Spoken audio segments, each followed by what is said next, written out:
بسم اللہ الرحمن الرحیم۔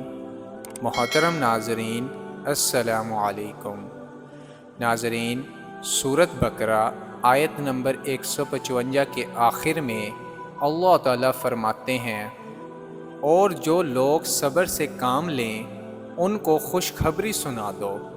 ناظرین، ایک مومن کا کام یہ ہے کہ وہ اللہ تعالیٰ کے حکم پر راضی رہ کر صبر کا مظاہرہ کرے۔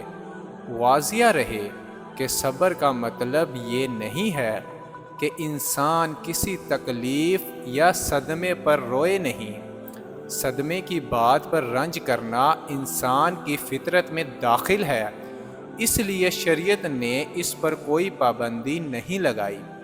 جو رونا بے اختیار آ جائے وہ بھی بے صبری میں داخل نہیں۔ البتہ صبر کا مطلب یہ ہے کہ صدمے کے باوجود اللہ تعالیٰ سے کوئی شکوہ نہ ہو، بلکہ اللہ تعالیٰ کے فیصلے پر انسان عقلی طور پر راضی رہے۔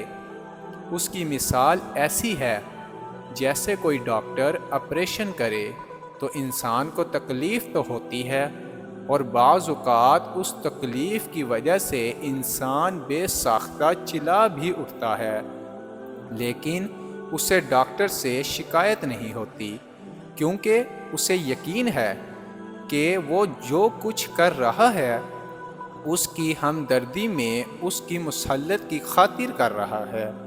ناظرین، صبر پر بے تحاشا اجر و ثواب حاصل کریں۔ حدیث میں آتا ہے، رسول کریم صلی اللہ علیہ وسلم کا ارشاد ہے، قیامت کے دن جب مصیبت اور آزمائش میں مبتلا لوگ بہت زیادہ اجر و ثواب سے نوازے جائیں گے تو اہل عافیت یہ تمنا کریں گے کہ کاش دنیا میں ان کے بدن کی کھال کینچیوں سے کاٹی جاتی۔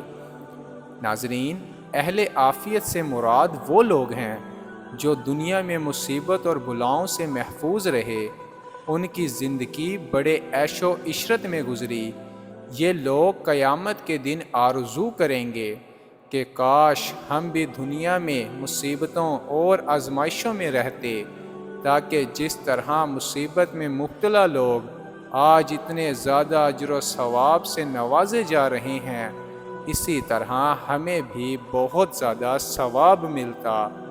اللہ پاک ہمیں صبر کرنے کی توفیق عطا فرمائیں۔ ناظرین، دین کی بات پھیلانا صدقہ جاریہ ہے۔ ثواب کی نیت سے ویڈیو کو شیئر ضرور کیجیے۔ جزاک اللہ۔